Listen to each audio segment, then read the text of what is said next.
संत पतरस का पहला पत्र, अध्याय 1। अभिवादन। यीशु मसीह के प्रेरित पतरस का यह पत्र परमेश्वर के उन बिखरे हुए कृपा पात्रों के नाम है जो पोंतुस, गलातिया, कप्पदूकिया, आसिया तथा बिथुनिया प्रदेशों में प्रवासियों की तरह रहते हैं, जो पिता परमेश्वर के पूर्व ज्ञान के अनुसार बुलाए गए हैं और पवित्र आत्मा के द्वारा पवित्र किए गए हैं, जिससे वे यीशु मसीह की आज्ञा का पालन करें और उनके रक्त से अभिषिंचित हों। आप लोगों को प्रचुर मात्रा में अनुग्रह और शांति प्राप्त हो। मसीही आशा। धन्य है परमेश्वर, हमारे प्रभु यीशु मसीह का पिता। मृतकों में से यीशु मसीह के पुनरुत्थान द्वारा उसने अपनी महती दया से हमें जीवंत आशा से परिपूर्ण नवजीवन प्रदान किया।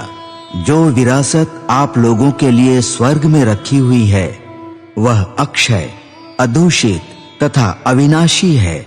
आपके विश्वास के कारण परमेश्वर का सामर्थ्य आपको उस मुक्ति के लिए सुरक्षित रखता है जो अभी से प्रस्तुत है और समय के अंत में प्रकट होने वाली है। यह आप लोगों के लिए बड़े आनंद का विषय है। हालांकि अभी थोड़े समय के लिए आप लोगों को अनेक प्रकार के कष्ट सहने पड़ रहे हैं। यह इसलिए होता है कि आपका विश्वास परीक्षा में खरा निकले। सोना भी तो आग में तपाया जाता है और आपका विश्वास नश्वर सोने से कहीं अधिक मूल्यवान है। इस प्रकार आपका विश्वास यीशु मसीह के प्रकट होने पर स्तुति, प्रशंसा और प्रतिष्ठा का कारण बने। आपने यीशु को कभी देखा नहीं, फिर भी आप उन्हें प्यार करते हैं। आप अब भी उन्हें नहीं देखते, फिर भी उनमें आप विश्वास करते हैं और इस विश्वास के कारण आप एक अकथनीय एवं महिमामय आनंद से परिपूर्ण हैं। इस विश्वास का प्रतिफल है आपकी आत्मा का उद्धार। यही उद्धार नबियों के चिंतन तथा अनुसंधान का विषय था। उन्होंने आप लोगों को मिलने वाले अनुग्रह के विषय में नबूवत की। मसीह का आत्मा उन नबियों में विद्यमान था और पहले से ही वह मसीह के दुख भोग तथा इसके बाद आने वाली महिमा की साक्षी देता था। नबी यह जानना चाहते थे कि आत्मा किस समय और किन परिस्थितियों की ओर संकेत कर रहा है।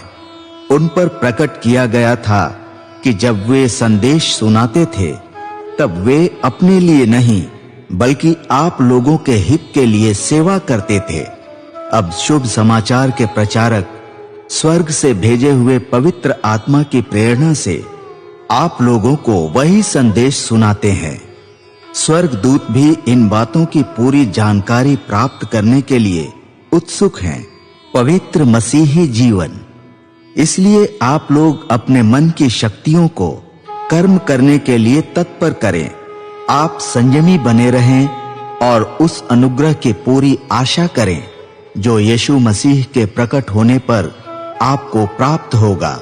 आप आज्ञाकारी संतान बनकर अपनी वासनाओं के अनुसार आचरण नहीं करें, जैसा कि पहले किया करते थे, जब आप लोगों को ज्ञान नहीं मिला था।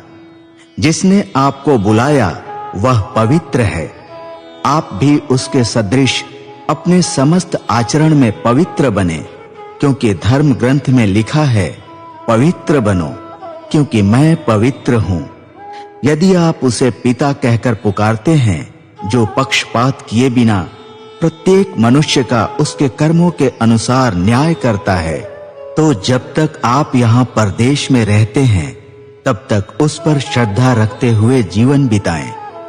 आप लोग जानते हैं कि पूर्वजों से चली आई हुई निरर्थक जीवनचर्या से आपका उद्धार सोने चांदी जैसी नश्वर चीजों की कीमत पर नहीं हुआ है, बल्कि एक निर्दोष तथा निष्कलंक मेमने अर्थात मसीह के मूल्यवान रक्त की कीमत पर। वह संसार की सृष्टि से पहले ही नियुक्त किए गए थे, किंतु समय के अंत में आपके लिए प्रकट हुए। उन्हीं के द्वारा आप लोग अब परमेश्वर के प्रति विश्वासी हैं। परमेश्वर ने उन्हें मृतकों में से जिलाया और महिमान्वित किया।